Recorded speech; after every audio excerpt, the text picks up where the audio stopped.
Dzień dobry Państwu.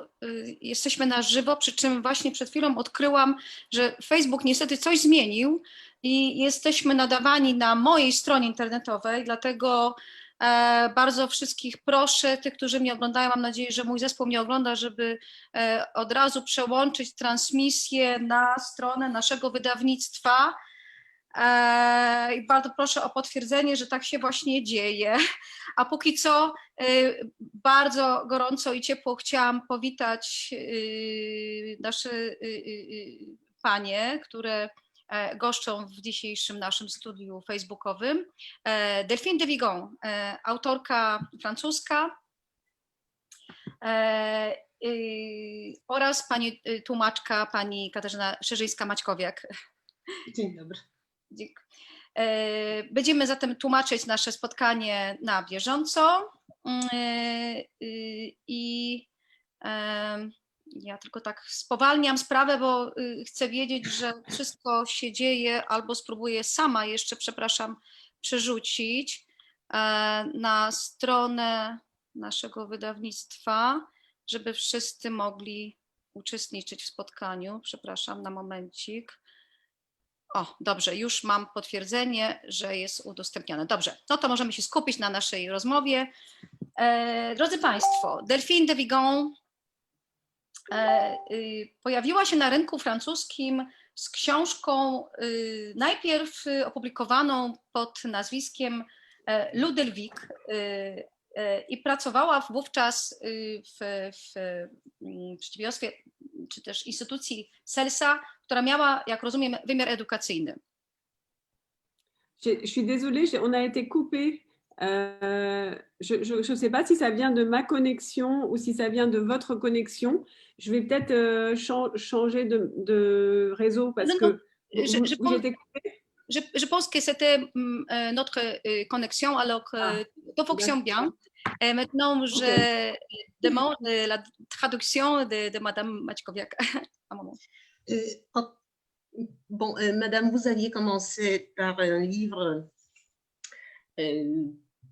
Entendez votre travail dans CELSA. Ja właściwie się pogubiłam, przepraszam. Nie szkodzi. Jej debiut tak naprawdę to był pod nazwiskiem Delvik, bo pracowała wówczas dla instytucji CELSA i to był 2001 rok. Il s'agit de moment où vous travaillez dans CELSA et vous publiez vos livres comme Ludelwijk. Et parlez-nous-en, s'il vous plaît, de votre premier livre. Oui, alors mon premier roman qui s'appelle Jour sans fin est en effet un texte qui est apparu maintenant il y a quelques années et que j'ai publié sous le pseudonyme de Ludelwijk parce qu'à l'époque, en effet, je travaillais en entreprise et il me semblait nécessaire de faire un petit peu la part des choses entre mon travail d'écriture et ma vie en entreprise. D'autant plus que ce livre qui raconte la guérison d'une jeune fille anorexique était un roman très autobiographique et donc j'ai eu envie à ce moment-là de séparer un peu les choses et voilà, peut-être c'était aussi une manière de protéger ma famille puisque publier ce livre avec mon vrai nom, ce que j'ai fait après plus tard, c'était aussi évidemment avec le nom de ma famille.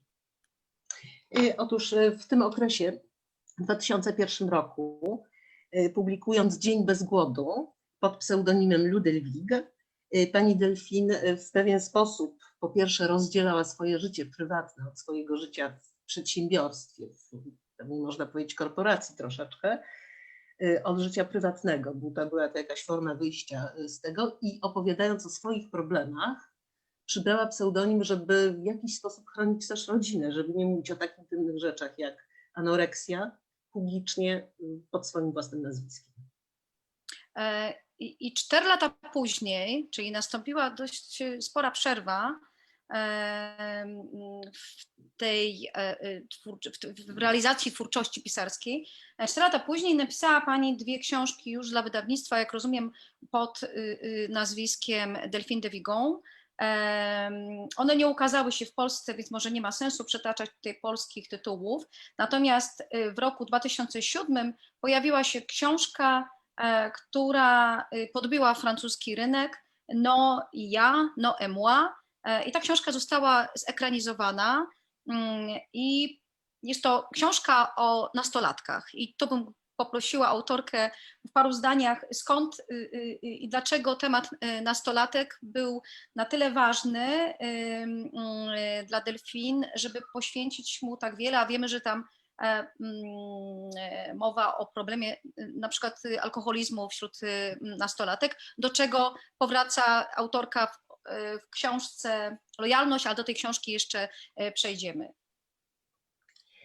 Et 4 ans après, donc après une pause assez longue, vous aviez publié déjà dans une maison d'édition un livre qui n'a pas apparu en Pologne. Mais après, vous avez écrit encore 2 livres. Et l'année 207, c'était Non et moi. Donc un grand succès en France. Un livre qui était écranisé, un livre qui raconte les histoires des adolescents. Donc d'abord, d'où cet intérêt des adolescents chez vous et d'où ces problèmes d'alcoolisme chez des adolescents, le problème qui, on va en revenir, apparaît plus cruellement, à mon sens, dans les loyautés.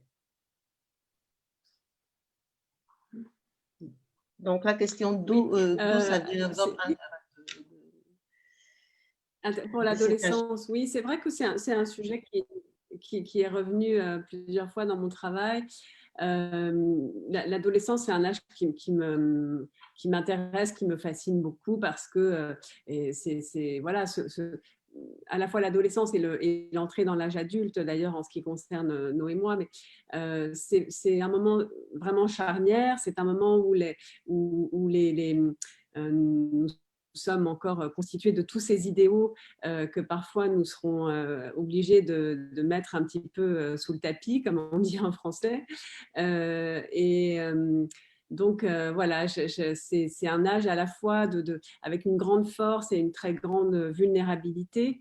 C'est l'âge où on porte encore finalement toute l'histoire familiale, son éventuel chaos, ces éventuelles difficultés, mais où en même temps on a cet appétit incroyable de vivre. C'était d'ailleurs aussi ça dont je parlais dans Jour sans fin, mais aussi en scène un personnage adolescent. Donc voilà, c'est vrai que j'y suis revenue.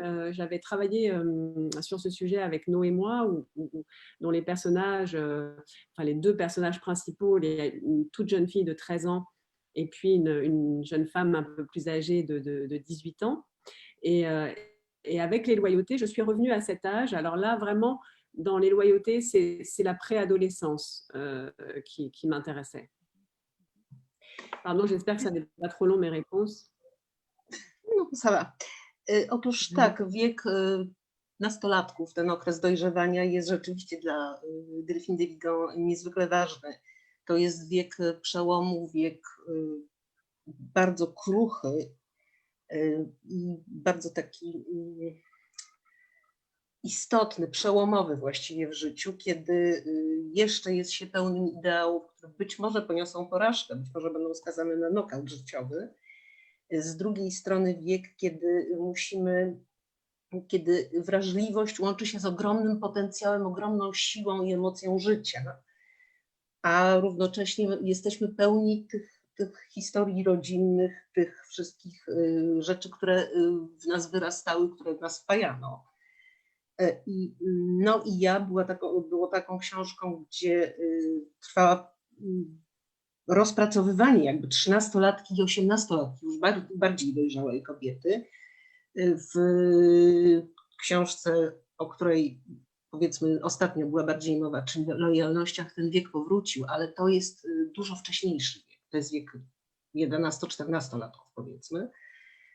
Także tu mamy jednak bohatera 18-letniego i ten wiek wydaje się niezwykle ważny, niezwykle wrażliwy i wpływający na całe nasze życie, kształtujący je później. Stąd to zainteresowanie. Oui? Oui, pardon. Juste, j'ajoute une dernière petite chose. Dans les loyautés, ce qui me touchait, ce qui me bouleversait même, c'est cet âge finalement chez les garçons. Où les deux personnages, ils ont 12 ans et demi, 13 ans. C'est cet âge en fait où ils ont encore l'air d'être vraiment des petits garçons. Et souvent, les garçons à cet âge sont encore tout fins, ils ont des petits cheveux fins, ils ont une petite voix. Et puis, en même temps, il y a quelque chose déjà qui est à l'œuvre. L'adolescence est déjà en route, en fait. Et j'aime beaucoup cet âge, j'aime beaucoup observer cet âge de la préadolescence. Et c'était vraiment, là aussi, pour moi, un moment de très grande fragilité pour ces personnages que j'avais envie d'explorer. Tak, otóż bulwersujące właśnie w tym wieku chłopców 12-13-letnich jest to, że jeszcze wyglądają jak dzieci. Oni mają jeszcze delikatne włoski, są często jacyś tacy bardzo krusi, bardzo dziewczęcy. Zarazem widać w nich już tę siłę, która gdzieś tam się budzi, która dojrzewa. Stąd pewien sentyment, pewne zainteresowanie, pochylenie się właśnie nad tą kruchością, nad wrażliwością, nad delikatnością, która gdzieś tam jest spychana już przez cechy późniejsze męskie. Tak, a pokażę właśnie książkę, o której mówimy, to nasze wydanie Lojalności. Tam jeszcze okazuje się, uzmysławiamy sobie, że czasami od takich młodych mężczyzn, a w zasadzie jeszcze dzieci, otoczenie zbyt wiele wymaga i to czasami przerasta ich możliwości psychiczne, o czym autorka tutaj dobitnie pokazuje, że nie można oczekiwać od 12-13-latka postawy przemyślanej i takich decyzji, które są typowe dla dorosłych, bo to się może skończyć tragicznie w różnoraki sposób. Oui, dans vos livres Loyauté, on voit très bien que cet âge très, très difficile des garçons, des petits garçons encore pratiquement, à qui on demande beaucoup, à qui on demande d'être adulte, on exige beaucoup et on exige trop. Et on voit bien, vous montrez ça parfaitement, que ça dépasse les enfants. Ça dépasse cet enfant qui dort parfois sous la forme de quelqu'un qui grandit, à qui on demande, parce qu'on exige, on veut que ça marche le mieux possible. Oui, oui, tout à fait. C'est vrai que dans les deux cas, et sans doute plus encore en ce qui concerne le personnage de Théo, dans les deux cas, on leur demande beaucoup. Théo, c'est un enfant qui est prisonnier d'un silence qu'on lui a imposé, qui est pris dans un conflit de loyauté, puisque c'est le sujet du livre, dans un terrible conflit de loyauté, et à qui on a demandé de se taire, en fait. Or, pour lui, se taire, finalement, c'est se mettre en danger. Et donc, ça m'intéressait de voir jusqu'où jusqu'où il pouvait aller et finalement être la victime de cette exigence dont vous parlez. Tak, Teo zwłaszcza jest taką postacią, od której wymagano bardzo dużo, która był zamknięty, jakby uwięziony w pewnej sytuacji, skazany na lojalność, no domyślę, dodam, na lojalność wobec obojga jakby rodziców. I pani de Vigan chciała zobaczyć, jak daleko może się posunąć w tej swojej lojalności i czy to może się skończyć naprawdę źle dla niego, że nie zauważono, co się z nim dzieje i że nie potrafiono go potraktować trochę jak dziecko, któremu nie można aż takich problemów tworzyć i stawiać przed takimi wyborami. No właśnie, książka Lojalność właśnie mówi o tych trudnych wyborach i o tych decyzjach bycia lojalnym za wszelką cenę. Mają z tym problem zarówno dorośli bohaterowie tej książki, jak i dzieci, ale wyraźnie to dzieci ponoszą większe i groźniejsze konsekwencje. Oui, la loyauté parle de choix difficiles qui ont été posés à Théo, aux enfants en général, mais avec lesquels les adultes ont déjà de gros problèmes. les adultes qui ne savent pas choisir non plus, choisir bien. Mhm. Oui, ce qui m'intéressait en fait dans ce roman, c'était d'explorer cette question de la loyauté un peu sous toutes ses formes. C'est-à-dire à la fois les loyautés intimes, familiales, la loyauté que nous éprouvons envers notre famille, envers nos parents, c'est sans doute notre loyauté originelle, c'est notre première loyauté. Donc à la fois ces loyautés vraiment intimes et en même temps les loyautés sociales aussi. Les loyautés que l'on peut, la loyauté que l'on peut devoir à l'institution, par exemple, qui vous emploie. C'est le cas du personnage de Cécile. Donc, je ne rentre pas dans le détail, mais je voulais vraiment explorer une sorte de panorama des situations dans lesquelles on peut se trouver, on peut se poser cette question de la loyauté de manière cruciale. Et au fond, ces 4 personnages dans le roman, ils sont tous à un moment de leur vie, donc ces 2 enfants et ces 2 femmes, ils sont tous à un moment de leur vie où la question de la loyauté, elle se pose d'une manière vraiment urgente, importante. Pour certains, il est presque question de vie ou de mort. Et voilà, c'était vraiment cette idée d'explorer la loyauté sous toutes ses formes, à travers le romanesque. Owszem, chciałam zbadać, właśnie w lojalności chciała pani de Vigan zbadać wszelkie formy lojalności, tę pierwotną, jakby wrodzoną pod każdą postacią wobec rodziny, bardzo intymną, czasami bardzo trudną, ale również taką, która się w nas rodzi później wobec firmy, w której jesteśmy zatrudnieni, wobec społeczeństwa. I jej celem było zbadanie wszelkich możliwych sytuacji, sposobów funkcjonowania, rozwiązywania, a 4 bohaterów, których przedstawia w tej książce głównych, znajduje się właśnie w przełomowych momentach swojego życia, kiedy kwestia lojalności no, staje się bardzo ważna i bardzo trudna zarazem. Jest tam też postać lojalnej nauczycielki i nie mogę się oprzeć takiemu komentarzu, że ta nauczycielka pokazała, w jaki sposób można pomóc, obserwując dziecko na co dzień, a w sytuacji, kiedy świat z powodu pandemii przeszedł do zdalnego nauczania, to takie poważne problemy mogą niestety teraz ginąć. Co o tym myślisz? Oui. Dans vos livres, il y a une personnage très importante de la prof de 2 garçons qui voit, comme la seule, qui remarque, qui aperçoit et qui essaye d'aider, qui montre comment le faire aussi. Et qu'est-ce que vous en pensez dans la situation où nous nous en trouvons maintenant avec cet enseignement par Internet, par tous les moyens possibles, mais à distance? Et comment aider, comment faire, comment réagir? Oui. Oui, bien sûr. Si je reviens sur le personnage d'Hélène, pour moi, c'est vraiment, effectivement, elle fait partie de ces professeurs qui sont extrêmement attentifs à leurs élèves, même s'il y a chez elle une part de projection parce qu'elle elle interprète la détresse de ce garçon à sa manière, mais en tout cas, elle est la seule à l'apercevoir. Elle est la seule à être vraiment attentive à Théo, à ce qu'il vit, au fait comme ça qu'il soit dans un état un peu bizarre en classe, parfois on a l'impression qu'il va s'endormir, etc.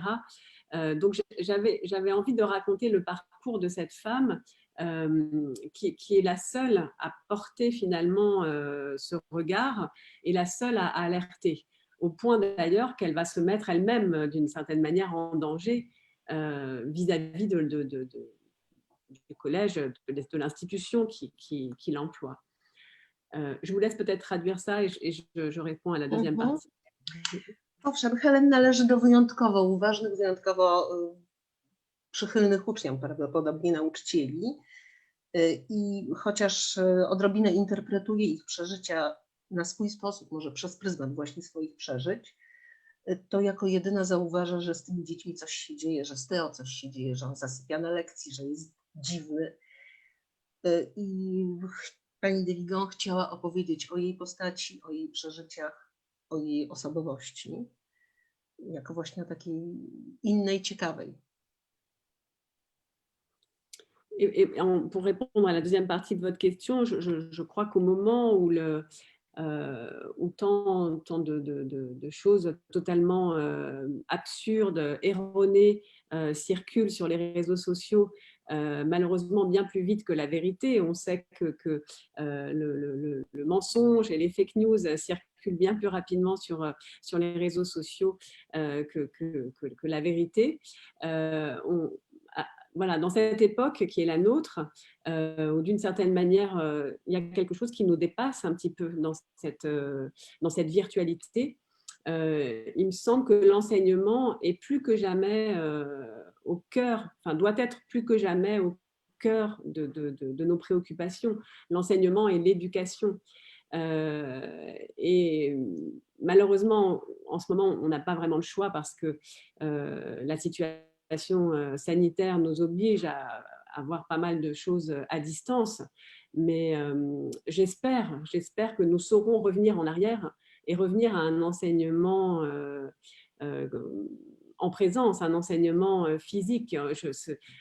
Tous les professeurs que je connais nous disent à quel point ça n'a rien à voir d'enseigner devant une classe, pouvoir sentir cette classe, percevoir ses réactions, sentir les élèves, et enseigner à distance, et enseigner par Internet. Donc, il y a des choses qui pourront se faire, qui peuvent bien sûr compléter un enseignement, mais de mon point de vue, en tout cas, le cœur de l'enseignement, il doit rester en présence. Enfin, aujourd'hui, en français, on dit en présentiel. Odpowiadając na drugą część pytania, otóż kiedy wszystko, co błądzi po internecie w tej chwili, wydaje się być częściej szalone i kłamliwe niż prawdziwe, łatwiej do tego dotrzeć w każdym razie, to tworzy się sytuacja, która nas przerasta i tworzy się sytuacja, w której gubimy się w wirtualnym świecie. Wydaje się, że nauczanie w tej sytuacji, nauczanie i wychowanie powinno być w centrum naszego zainteresowania i powinno skupiać rzeczywiście całą troskę i uwagę. Mam nadzieję, że powrócimy do tej sytuacji normalności, kiedy dzieci, nauczyciele i wychowawcy będą blisko, ale w tej chwili ze względów higienicznych, ze względów sanitarnych musimy na to patrzeć niestety z pewnego dystansu. Znajomi nauczyciele opowiadają mi o tym, że bardzo trudno im uczyć w taki sposób, bardzo trudno im nie czuć kontaktu z uczniem, nie mieć go jakby pod ręką, nie widzieć. Także uważam, że ten kontakt właśnie bezpośredni, żywy jest niezwykle istotny i niezwykle cenny. No właśnie, bo ja czytając... Non, pardon. Juste pour finir, je crois que rien ne remplace le contact physique, l'échange, la discussion. Et on s'en rend même compte là. Voilà, heureusement qu'on peut faire ça aujourd'hui, malgré tout. Mais ce serait tellement mieux si on pouvait se voir en vrai et discuter en vrai. Oui, uważam, że nic nie zastąpi kontaktu fizycznego. I choćby dzisiaj, no dobrze, że możemy spotkać się w ten sposób, że możemy rozmawiać, widzieć się jednak, ale na pewno dużo sympatyczniej, dużo lepiej, łatwiej byłoby nam rozmawiać, gdybyśmy siedziały po prostu obok siebie. Tak, a ja właśnie czytając lojalność miałam z tyłu głowy dane statystyczne podane przez nasz chyba rząd albo którąś z instytucji badawczych, że w wyniku pandemii około 30% uczniów uległo tak zwanemu wykluczeniu, czyli nie byli poddawani zdalnemu nauczaniu z jakichś względów, czy to z rodzinnych, czy z braku dostępu do aparatury odpowiedniej, czy też z braku dostępu do sieci. I jeśli mogę sobie wyobrazić, że u tych 30%, którzy no właśnie nie mieli nawet tego zdalnego kontaktu z nauczycielami, mogły się wydarzyć takie historie jak u bohaterów, to ogarnia mnie trwoga. I myślę, że taki może apel do wszystkich, by się rozglądać dookoła i by ludzie w jakiś sposób reagowali na jakiekolwiek nieprawidłowości wzorem nauczycielki z książki.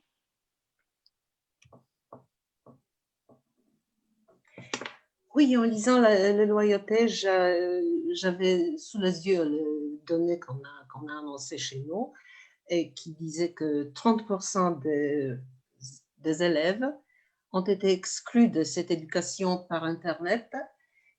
Enfin, il y avait des différentes difficultés avec les ordinateurs, avec la connexion, avec l'argent. Et donc, et il me semble qu'en pensant que peut-être parmi ces 30%, il y en avait qui ont eu mal en ce moment, qui ont eu des problèmes, de graves problèmes. Et ça me fait vraiment frémir. Et bon, je pense qu'il faut faire exactement tout pour en revenir et pour réparer ça.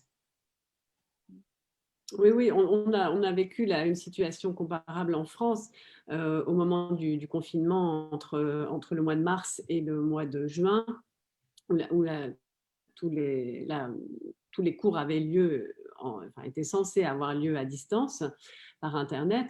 D'une part, en fait, l'éducation, les professeurs ne sont pas tous prêts à faire ça. Donc, pas mal de professeurs sont eux-mêmes assez démunis par rapport à cet outil et ne savent pas forcément adapter leur cours et leur contenu à ce format. Ils n'ont pas été formés, ils n'ont pas forcément le matériel. Et par ailleurs, il y a en France aussi les disparités que vous venez d'évoquer. C'est-à-dire qu'on sait que 10-15% des élèves n'ont absolument aucune connexion et aucun accès finalement à cet enseignement. Donc voilà, ça a été la preuve assez flagrante et on sait que ça a eu des conséquences malheureusement dramatiques pour ces élèves qui se trouvent maintenant aujourd'hui avec un retard important à rattraper.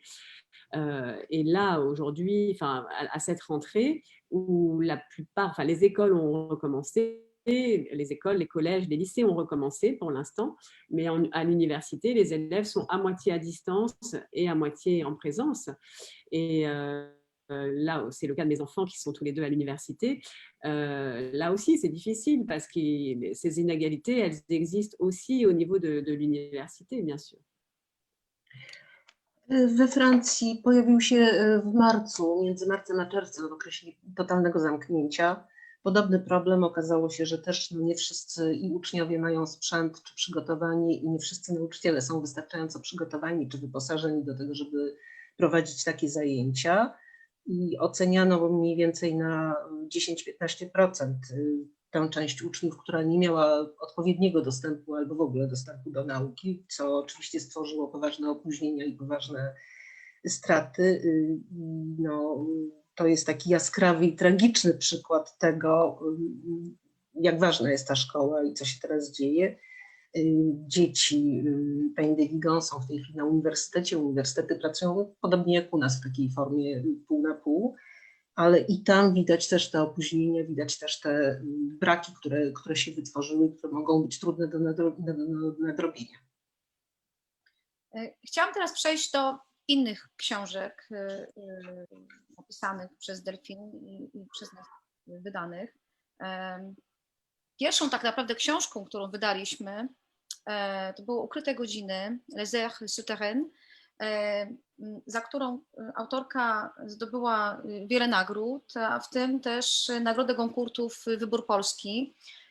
I z tejże okazji w 2010 roku, jak ustaliłyśmy, właśnie minęło 10 lat od tego momentu, Delphine była w Polsce.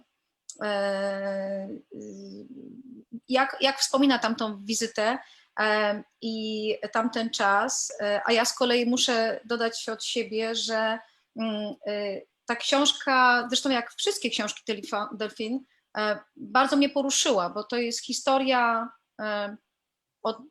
o dwóch osobach płci przeciwnej, która mogłaby sugerować, że będzie historią miłosną, a bynajmniej nie jest. I właśnie ta zaskakująca historia ludzka tak bardzo nas porusza podczas lektury.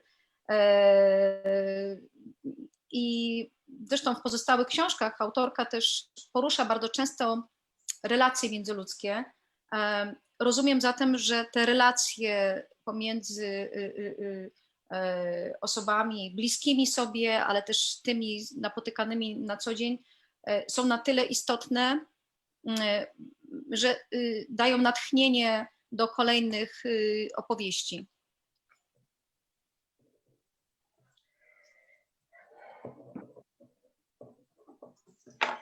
Oui, et la première livre, Les Heures souterraines, qui vous a apporté en 2010, en 2010, oui, un prix, a été en Pologne honoré par le choix polonais de prix Goncourt. Et comment vous vous rappelez, comment vous vous souvenez de votre visite en Pologne et cette époque-là? Et moi, personnellement, je dois dire que ces livres m'ont beaucoup bouleversée. Et c'était une étonnante histoire de deux personnes qui devaient se rencontrer, qui devaient s'aimer. Et pourtant, ça s'est passé autrement. Ça pouvait être un roman d'amour, et ça n'a pas été.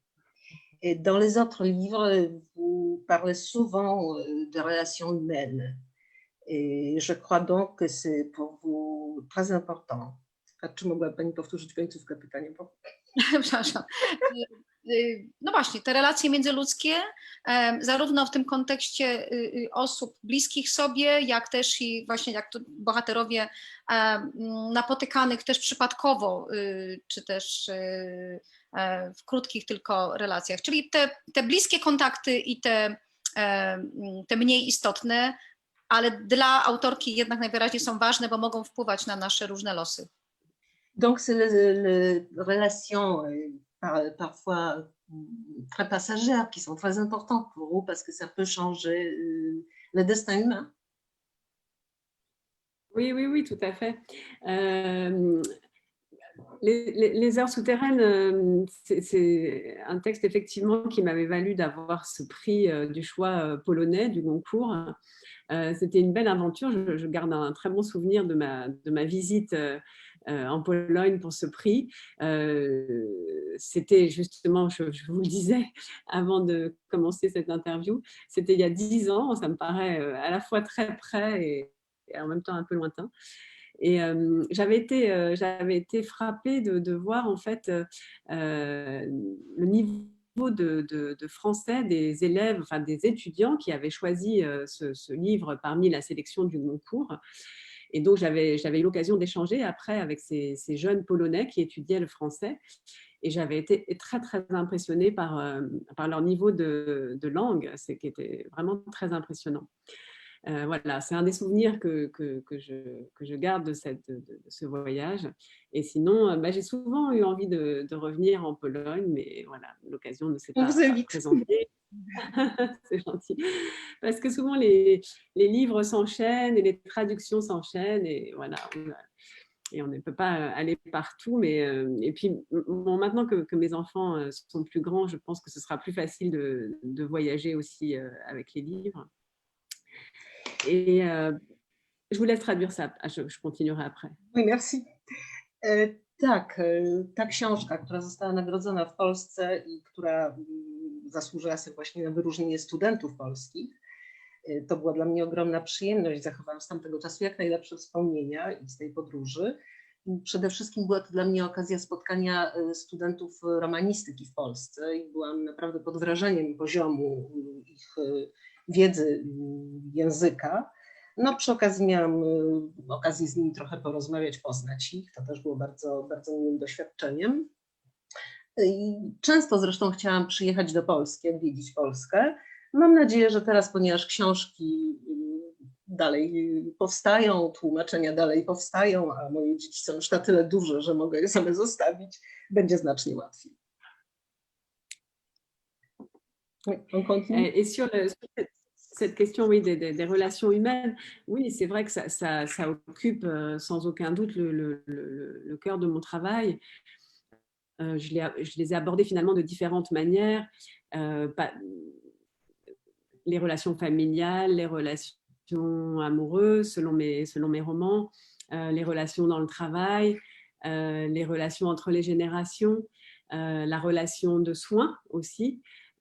Au fond, maintenant que ça fait 15 ans que j'écris et que je publie, je fais ce constat moi-même que c'est probablement cette matière humaine qui m'intéresse le plus, ce qui fait de nous des êtres humains, en fait. Et en particulier dans ces 2 derniers livres, les loyautés et les gratitudes, j'avais vraiment envie d'explorer cette question du lien, en fait, ce qui nous relie les uns aux autres. À travers donc, la loyauté, je l'ai expliqué tout à l'heure, ou à travers la gratitude, qui est une autre forme de lien. Et donc, à travers ces 2 petits livres, d'explorer vraiment cette question de la relation humaine, du lien, je dirais même. Tak, tu nawiązując jeszcze do poprzedniego pytania, relacje międzyludzkie to rzeczywiście chyba jest istota mojej pracy i to, co wydaje się najważniejsze. Mam wrażenie, że no, mówiłam właściwie o wszelkiego typu relacjach, i o rodzinnych, o miłosnych, i o relacji na opieki, jakiejś serdeczności, troski ludzi. Piszę od 15 lat i właśnie po tych wszystkich latach mogę stwierdzić, że to, co najistotniejsze jest dla mnie, to, co czyni nas ludźmi, ten motyw ludzki. W lojalności i we wdzięczności chciałam dokładnie zbadać nasze relacje, właśnie na takich może drastycznych przykładach czy ekstremalnych przykładach, kiedy ktoś wymaga opieki, kiedy ktoś wymaga czułości, kiedy czegoś nie zauważamy. Tak, no właśnie, bo wspomniałaś już książkę Wdzięczność, która niedawno u nas się ukazała i tam mówisz o tym, żebyśmy pamiętali o okazywaniu tej wdzięczności wokół osób, które zrobiły dla nas coś dobrego. I to nie muszą być bliscy. To chodzi o każdego, kto wobec nas uczynił jakiś dobry gest. Bo jeśli tego nie uczynimy, to się może mści gdzieś na nas, może w przyszłości, może jak właśnie bohaterka książki, będzie ją to prześladowało u kresu jej życia, ale podkreślasz właśnie, że ta wdzięczność wobec innych to jest istota tego człowieczeństwa, o którym wspominasz. Oui, dans votre livre Les Gratitudes surtout, vous parlez que vous voulez plutôt faire voir au lecteur que montrer et exprimer notre gratitude, c'est très important parce que si on oublie, et non seulement face à nos proches, mais aussi face à chacun qui nous fait quelque chose de bien, peut-être que si nous manquons de le faire, ça peut nous suivre, comme la héroïne de ce livre, qui, dans les derniers jours de sa vie, regrette de ne pas montrer ses sentiments. Oui, tout à fait. En fait, comme pour les loyautés, cette question de la gratitude, j'ai commencé par me la poser à moi-même, c'est-à-dire que souvent je me suis dit, c'est une question que je me pose souvent, je me suis dit, est-ce que je suis loyale? Est-ce que c'est loyal si je fais telle et telle chose, etc. Et je trouve que ce sont des questions finalement qui reviennent assez souvent dans notre vie quotidienne. Et cette question de la gratitude, c'est la même chose, c'est-à-dire que ça m'est arrivé à plusieurs reprises d'avoir le sentiment que peut-être je n'avais pas exprimé suffisamment ou suffisamment clairement ou avec suffisamment d'émotion ma gratitude. Ça n'est pas facile d'ailleurs d'exprimer sa gratitude, d'exprimer sa reconnaissance. Souvent d'ailleurs ça peut être un petit peu embarrassant, un petit peu émouvant. On ne sait pas forcément choisir le bon moment. Donc, il y a plein de raisons finalement qui font que parfois on se dit qu'on aura le temps, qu'on le fera plus tard, qu'on trouvera une meilleure manière de dire merci. Et puis parfois, c'est trop tard en fait. C'est une des questions qui se posent évidemment dans le roman. Et donc, voilà, là, dans ce livre-là, il y a 3 personnages principaux qui sont là aussi relié finalement par des faisceaux de gratitude. Et pour ce personnage de Mishka que vous avez évoqué, donc, qui est une vieille dame, elle se rend compte au moment où elle perd le langage que la plus grande gratitude qu'elle aurait dû exprimer, le grand merci de sa vie, elle n'a pas eu l'occasion de l'exprimer. Et donc, qu'il est grand temps de le faire. Tak, owszem. W lojalności najpierw zadałam sobie pytanie i zresztą często zadaję sobie to pytanie właściwie na co dzień, czy jestem lojalna w różnych sytuacjach wobec różnych osób. Bo podobnie jest z wdzięcznością, którą być może i ja nie wyraziłam dość jasno, dość wyraźnie, dość serdecznie. No ale jest to trudne, bo często szukamy jakiejś innej chwili, lepszej, to jest krępujące czasami. I czasem to czekanie na lepszy moment kończy się tym, że czasu nam braknie i już nie ma okazji, żeby to wyrazić. No i Miszka, bohaterka książki, która traci to, co było jej mocą, traci zdolność posługiwania się słowem, też zostaje z tym wielkim dziękuję. Tym wielkim dziękuję, które próbuję wyrażać już trochę niezgrabnie może. No właśnie, jak zaznaczyłaś delikatnie między wierszami, sporo tego, o czym piszesz, sama gdzieś doświadczyłaś, bądź też może spostrzegłaś dookoła wśród innych, którzy cię otaczają. I dlatego chciałam nawiązać teraz do książki, która była z pewnością dla ciebie bardzo osobista. Nic nie oprze się nocy. Rien ne se suppose à la nuit. To książka, która poniekąd jest autobiograficzna, prawda? Bo opowiada o relacjach twoich z matką, oczywiście w całym kontekście, który może już też bardziej fikcyjny. Mam takie pytanie właśnie, na ile było ci ciężko pisać o własnych przeżyciach, już nie pod pseudonimem, tylko pod własnym nazwiskiem i jaki to miało na ciebie potem wpływ?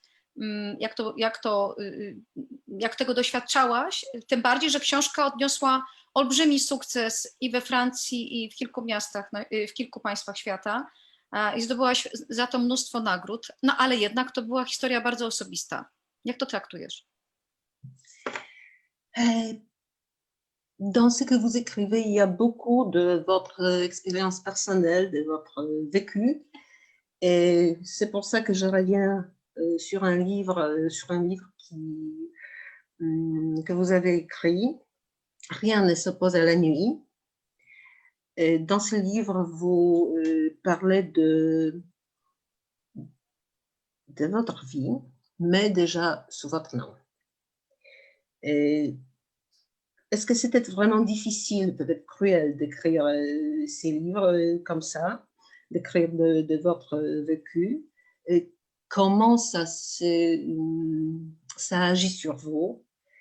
Et surtout que ces livres vous a apporté beaucoup de prix, un grand succès.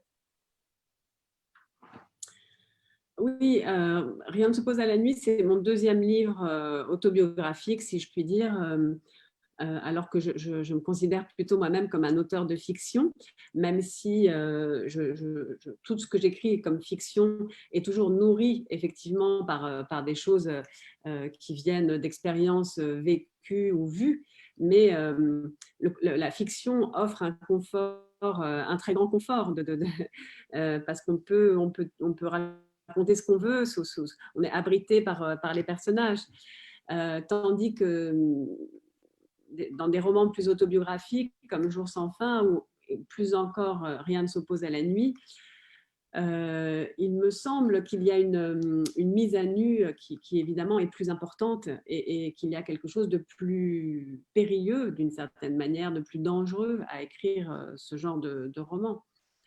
Rien ne s'oppose à la nuit, c'est un texte dans lequel j'ai essayé de raconter l'histoire de ma mère, de son plus jeune âge, puisque le roman commence quand elle a 7 ans, jusqu'à sa mort. Elle s'est suicidée à l'âge de 61 ans.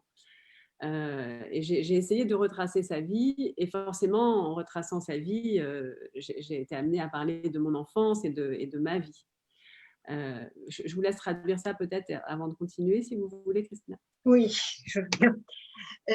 tak, jest to druga moja autobiograficzna książka, chociaż w zasadzie uważam się za autorkę fikcji. Fikcja, chociaż płynie z życia i z doświadczeń, z tego, co widzimy, co sami czujemy, to daje nam ogromny komfort ukrycia się za postaciami, za sytuacjami, które nie były. Podczas gdy w autobiografii jesteśmy bardziej zagrożeni, to jest bardziej ryzykowne i czasami wręcz zgubne. W tej książce chciałam opisać historię mojej matki od 17 roku życia do jej śmierci, samobójczej śmierci w wieku lat 61. No i oczywiście automatycznie zaczęłam pisać o sobie, zaczęłam pisać o swoim dzieciństwie, o swojej relacji z nią. Rien ne se pose à lui a été un livre qui a été très difficile à écrire, c'est vrai, pour des raisons émotionnelles en fait. C'est un livre que j'ai écrit finalement assez peu de temps après la mort de ma mère, et encore dans le bouleversement de cette mort, de sa brutalité. D'ailleurs, c'est sans doute la raison pour laquelle j'ai pu l'écrire. Je l'ai souvent dit, d'une certaine manière, si je n'avais pas écrit ce livre à ce moment-là, dans cette confusion, dans ce bouleversement, je ne l'aurais sans doute jamais écrit. Donc émotionnellement, ça a été un texte qui a été très compliqué. C'est d'autant plus qu'on n'écrit pas seulement avec l'émotion, qu'il faut travailler en fait le texte, et que pour travailler le texte, il faut être en état de le faire. Donc ça m'arrivait assez souvent de faire le tour du pâté de maison pour pouvoir faire redescendre l'émotion et retrouver mon travail d'écriture. Voilà, c'est un texte que j'ai écrit dans une forme presque d'état second, de transe. Aujourd'hui, d'ailleurs, je dis parfois que c'est mon texte que je connais le moins, en fait. Ça m'est arrivé qu'on me demande de lire des extraits de Rien ne s'oppose à la nuit, et d'être un petit peu sidérée par ce que j'avais écrit, d'être étonnée moi-même d'avoir écrit ça. Voilà, c'est par ailleurs un texte que j'imaginais assez confidentiel et qui finalement a rencontré un très très grand succès, et ça n'a pas été forcément très simple non plus de rencontrer un tel succès avec un livre comme celui-là. Tak, ta książka była dla mnie bardzo trudna do napisania ze względów emocjonalnych, ze względu na stan szoku. Pisałam ją właściwie wkrótce po bardzo brutalnej, wstrząsającej dla mnie śmierci mamy, w głębokich emocjach. Gdybym nie napisała jej wtedy, gdybym nie napisała jej właśnie w tym stanie jakby na półświadomym takiego transu, to prawdopodobnie nie napisałabym jej już nigdy. I czasem zdarzało mi się ją rzucać, bo żeby pracować nad książką jako nad tekstem, trzeba jednak koncentracji, trzeba spokoju, trzeba pewnego dystansu nawet. Natomiast mnie zdarzało się to rzucać, odbiegać od tego, potem wracać, pracować. I muszę przyznać, że często mówię, że jest to ta książka, którą znam najsłabiej z własnych książek. Czasami czytając ją, sama wpadam w osłupienie, jestem zaszokowana tym, co napisałam, troszkę się temu dziwię, bo są to rzeczy takie bardzo osobiste, których nie napisałabym w innej sytuacji. Wątki biograficzne też pojawiają się w książce Prawdziwa historia, Une vraie histoire, książki, która doczekała się ekranizacji drugiej, tak? Bo pierwsza to Noé moi, a druga to właśnie ta Prawdziwa historia, ale po nią sięgnął nie kto inny, tylko Roman Polański, więc ekranizacja od razu głośniejsza i międzynarodowa. No i właśnie, i teraz też chciałam zapytać o te własne wątki biograficzne, no bo jest tam bohaterką pisarka, no ale oglądasz jakby te swoje losy poniekąd na ekranie formatu już międzynarodowego. Jak to oceniałaś? Czy Polański dobrze ciebie przedstawił, czy też zupełnie do tej książki w ten sposób i do tego filmu tak nie podchodzisz? Oui, c'est une seconde écranisation d'un livre que vous avez écrit avec les éléments autobiographiques. Et c'était tout de suite un film international de Polanski. Comment, en regardant ça sur un grand écran, comment vous voyez l'héroïne qui vous ressemble? Est-ce que vous jugez que Polanski vous a bien montré, bien compris? D'après une histoire vraie, c'est vraiment un texte qui joue avec la réalité et la fiction. C'est une interrogation sur ce rapport entre la réalité et la fiction. Pour moi, c'est un texte à la fois qui revêt la forme d'un thriller psychologique, mais qui, au fond, est une réflexion sur la littérature. Donc, c'était un livre qui était très difficile, peut-être voire impossible à adapter au cinéma. Je le savais. Et quand Roman Polanski m'a proposé d'adapter ce roman, j'ai vu, et il me l'a dit, que ce qui l'intéressait, c'était vraiment cette partie du huis clos entre ces deux femmes, cette partie du thriller psychologique et ces deux femmes qui se retrouvaient à un moment donné enfermées dans un huis clos. Ce sont des motifs très polanskiens, si je puis dire. Et moi-même, ayant vu tous ces films, je savais que d'une certaine manière, ce livre avait été imprégné du travail de Polanski. Quand j'ai écrit d'après une histoire vraie, j'ai revu Répulsion, j'ai revu Le Locataire, j'ai revu les premiers films de Polanski parce que c'était ça que j'avais envie de raconter. Donc c'était assez évidemment pour moi une très grande surprise et voilà qu'il veuille lui s'emparer de ce roman. Donc l'adaptation qu'il en a faite, elle est de mon point de vue, c'est une interprétation parce que c'est toujours le cas et elle est partielle parce qu'il ne pouvait pas rendre compte de toute cette réflexion sur la littérature. Ça ne peut pas se faire au cinéma. Donc voilà, je dirais que c'est une adaptation vraiment de l'aspect thriller du roman et ça ne pouvait pas être autrement. Owszem, ten tekst jest bardzo trudny do adaptacji filmowej. Ja wiedziałam o tym od początku. On gra między fikcją a rzeczywistością. To jest zarazem książka psychologiczna, ale przede wszystkim może dla mnie była to refleksja nad literaturą jako taką. I uważam, że adaptacja jest wręcz niemożliwa. Polański wybrał te takie polańskie motywy, wybrał thriller i powiedział, że to, co go w tej książce interesuje, to jest życie tych dwóch kobiet za zamkniętymi drzwiami w tej strefie ich. Także przepracował książkę, widziałam Lokatora, widziałam jego inne filmy, wiem, co go interesowało, jak pracował. Po prostu nie zaskoczyło mnie to, zaskoczyło mnie, że chciał to adaptować, natomiast nie zaskoczyło mnie, że ta adaptacja jest interpretacją, że jest tylko cząstką i że tego ważnego elementu książki, jaką była refleksja nad literaturą, nikt nie byłby w stanie przenieść na ekran. A mówi to osoba, która nie tylko pisze książki, ale też realizuje filmy, bo trzeba tutaj zaznaczyć, że w 2013 roku Delphine de Vigan współrealizowała swój pierwszy film pod tytułem À coup sûr.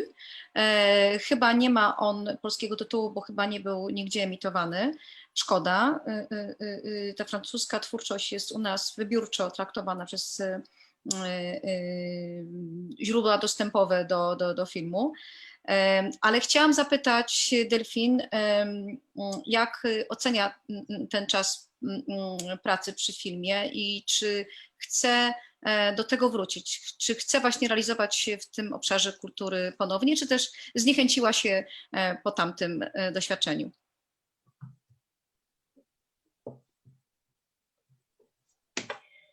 Eh oui, vous dites ça comme une personne qui a eu une expérience avec les films, parce que l'année 2013, c'est votre premier film. Et à coup sûr, malheureusement, on ne l'a pas vu en Pologne. On voit pas assez des films français qui sont choisis un peu délibérément. Mais ma question, comment vous jugez le temps, quand vous vous souvenez du temps du travail sur ces films? Est-ce que vous voulez encore en revenir, recommencer avec les cinémas, avec les films? Je ne suis pas sûre que ce soit si triste que vous n'ayez pas le film en Pologne.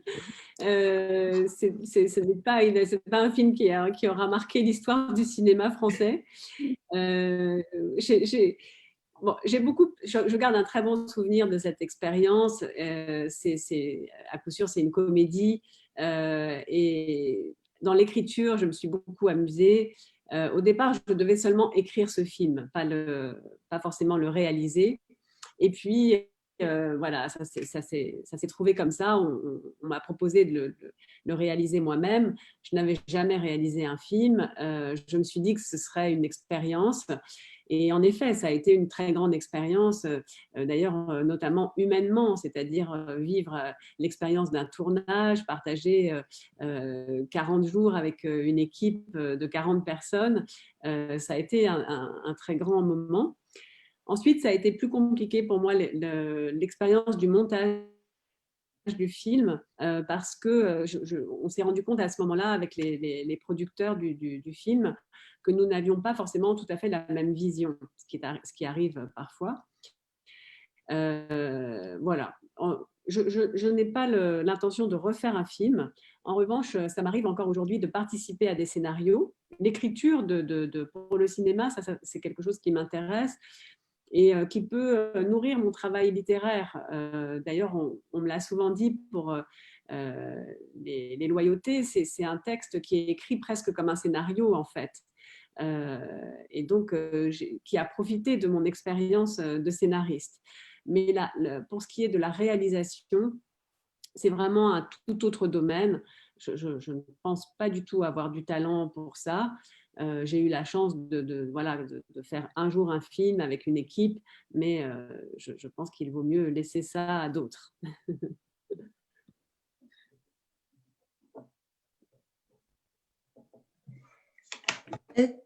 Owszem, to, że nie widziano tego filmu w Polsce, wcale mnie nie dziwi. Nie był to jakiś film, który naznaczył, zapisał się w historii filmu.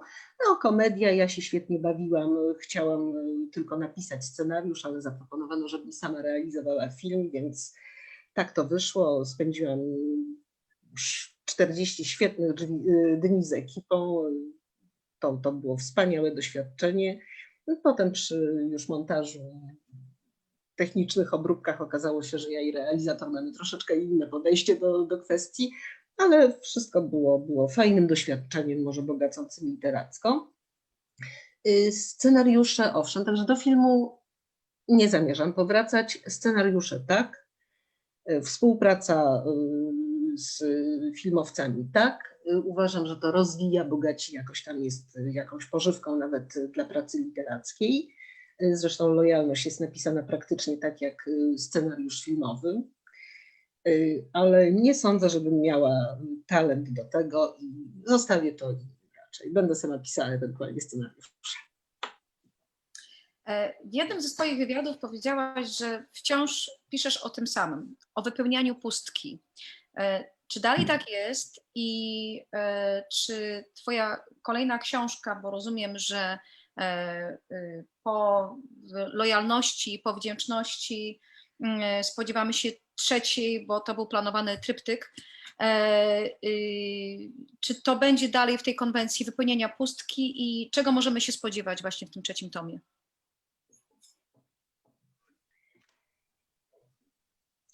Vous dites souvent que vous écrivez, vous vous consacrez à cet remplissage du vide.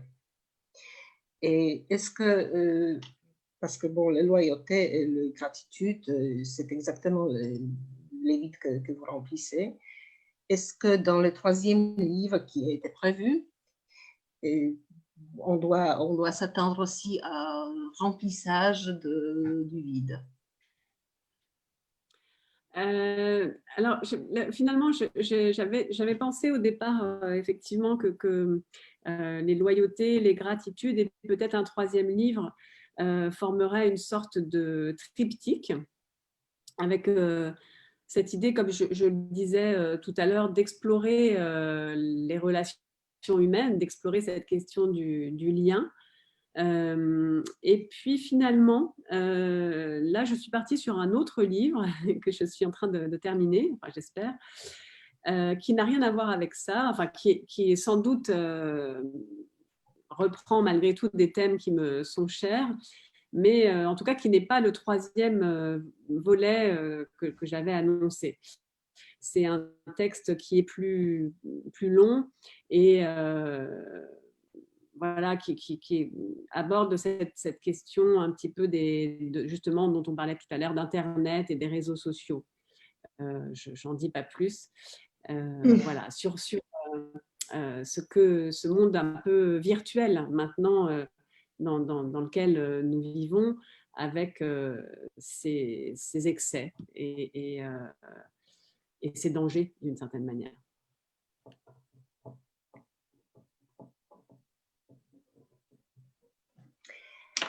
Tak, owszem, myślałam, że z tych dwóch książek zrodzi się tryptyk, że będą początkiem tryptyku, no ale w tej chwili, chociaż badanie relacji międzyludzkich jest dla mnie ogromnie ważne, pracuję, właściwie kończę taką, mam nadzieję, inną książkę, coś większego, ale nie ma ona nic wspólnego z tamtymi dwiema, natomiast powiem tylko tyle, że jest to książka, która porusza kwestie internetu, kwestie sieci, i porusza się w sferze wirtualnej z jej wszystkim całym, no, użyję silnego słowa, rozpasaniem i ze wszystkimi niebezpieczeństwami. Ale nie jest to, na razie tryptyku nie będzie.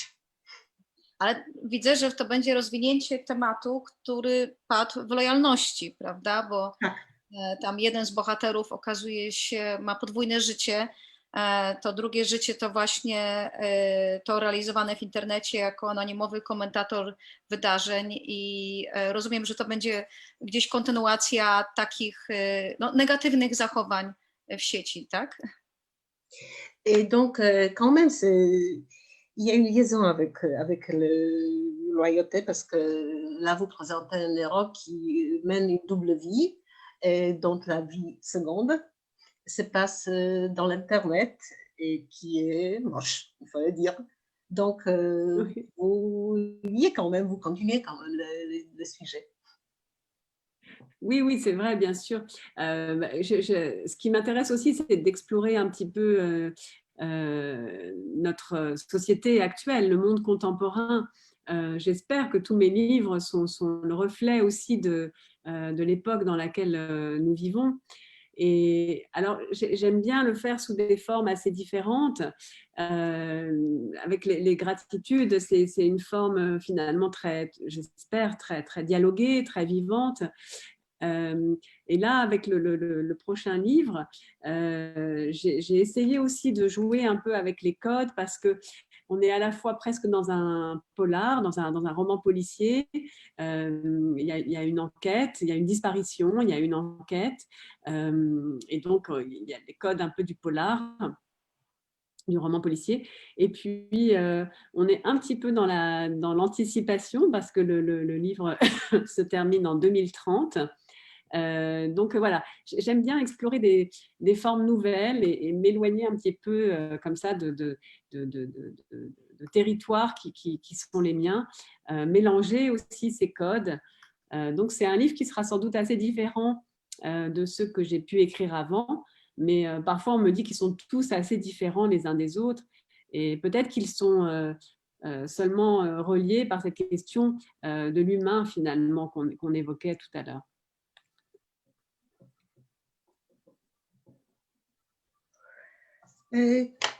Owszem, to prawda, ale tak naprawdę chcę badać wciąż ten nowy świat, który nas otacza i chcę, żeby moje książki były w pewnym sensie jego odbiciem. Poza tym lubię robić to na różne sposoby, zmieniać formy, zmieniać kształty i o ile wdzięczność to jest właściwie dialog, to tu będziemy mieli do czynienia, znowu trochę zdradzę, z rodzajem kryminału, książki policyjnej, jest zaginięcie, jest śledztwo, wszystko jest jakąś tam antycypacją, ponieważ akcja będzie się kończyła w 2030, ale no, powtarzam, lubię nowe formy, lubię mieszać style, właściwie znajomi czytelnicy mówią mi często, że każda moja książka jest trochę inna od pozostałych, od poprzednich i być może wiąże je właśnie ta chęć szukania istoty człowieka i chęć szukania, pokazywania naszego świata. Już nie mogę się doczekać, aż ukończysz zatem książkę i będę mogła zapoznać się z jej treścią. I mam nadzieję, że przy promocji polskiej edycji będziemy mogli Cię gościć w naszym kraju ponownie, bo do tego czasu, no powiedzmy gdzieś za rok z hakiem, będzie można swobodnie podróżować. Na to liczę. Et donc, j'attends ça avec une grande impatience et je veux croire, je crois que on pourra à cette occasion, à l'occasion d'édition polonaise de ces livres, se voir, vous inviter ici et puis ça sera une grande joie que tout ce qui se passe maintenant va passer. Donc, peut-être dans un an. Ah oui, j'espère effectivement que d'ici là, on pourra voyager de nouveau et oui, ce serait vraiment un bon signe si c'est le cas. Et je serais ravie en tout cas de venir en Pologne. Et j'en profite, Sonia, pour vous remercier pour votre fidélité à mon travail depuis toutes ces années. C'est très précieux. Merci beaucoup. No tak, ja też mam nadzieję, że już wtedy naprawdę będziemy mogli podróżować i żyć normalnie i byłabym przeszczęśliwa, mogąc przyjechać do Polski. Bardzo dziękuję Soni za wierność, za tę współpracę i z radością odwiedzę Polskę. A ja jeszcze dodam tutaj wdzięczność od jednej z Twoich polskich fanek, pani Paulina Zaborek, napisała, że przeczytała wszystkie Twoje książki, które wydaliśmy po polsku i że jej mąż spotkał Cię 10 lat temu podczas targu w Warszawie i otrzymał wtedy egzemplarz, czy też zakupił egzemplarz Ukrytych godzin, ale otrzymał od Ciebie autograf na tej książce, także mamy od tej tutaj fanki bardzo duże podziękowania za to, co piszesz, za wszystkie Twoje książki. Et oui, pour finir, je dois te dire que il y a une de nos lectrices qui a lu tous vos livres.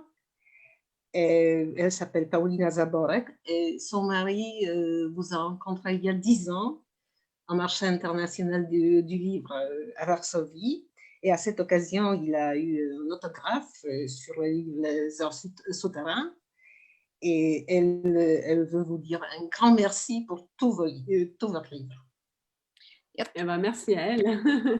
Ja to Dziękujemy Pani Ewelinie. napisałam, tak jak Pani Paulina napisała, ale mam wrażenie, że to chyba było podczas targów krakowskich i tu Pani Paulinie może się pomyliło, bo wtedy właśnie Delphine była z okazji wspomnianej wcześniej nagrody Goncourtów i była zaproszona przez Instytut Krakowski. To być może była moja nadinterpretacja, przepraszam, bo będzie to robić. Nie, to tak, ja poprawiam Panią Paulinę właśnie, bo ja Dobra. wiadomość, także to tylko też może Pani Delphine. Alors peut-être c'était quand même pas à Varsovie mais à Cracovie. Peut-être que Madame Paulina se... Oui, c'était à Cracovie. Oui, je pense. On l'excuse parce que le temps passe. Ale tak, pozdrawiamy serdecznie Panią Paulinę i mamy nadzieję, że właśnie przy kolejnej edycji choćby warszawskich targów znowu będziemy ją bądź męża gościć i Delphine wtedy podpisze książkę. On attend Madame Paulina et son mari et vous serez obligés de lui signer vos livres. D'accord. Bardzo serdecznie dziękuję za to spotkanie, za tą możliwość rozmowy, za to łącze z Paryżem. Dziękuję Delphine za rozmowę, dziękuję Pani tłumaczce. Tu przepraszam, na początku pomyliłam imię, oczywiście rozmawiała z nami i tłumaczyła widocznie Pani Krystyna Szerzyńska-Maćkowiak, a nie Także dziękuję bardzo i życzę Paniom dużo zdrowia przede wszystkim, wytrwałości, cierpliwości i sił. I tak samo naszym wiernym czytelnikom i widzom, którzy nas teraz śledzą i oglądają. Alors, en vous remerciant pour cette rencontre de Paris et en vous souhaitant surtout bonne santé, je suppose, on remercie aussi à tout le monde qui nous écoute. Et puis, bon, qu'on se voit dans le meilleur temps. À bientôt. J'espère aussi. Merci beaucoup à vous et voilà, merci évidemment à tous les lecteurs polonais et j'espère effectivement à bientôt. Et je vous souhaite aussi une bonne santé, c'est vrai que c'est le principal en ce moment. Tak, także wszystkim czytelnikom polskim ogromne podziękowania i wszystkim w tych czasach chyba tego, co najważniejsze, czyli zdrowia. Dużo zdrówka. Pozdrawiam, do widzenia. A bientôt, bonne santé. Do widzenia. À bientôt, merci.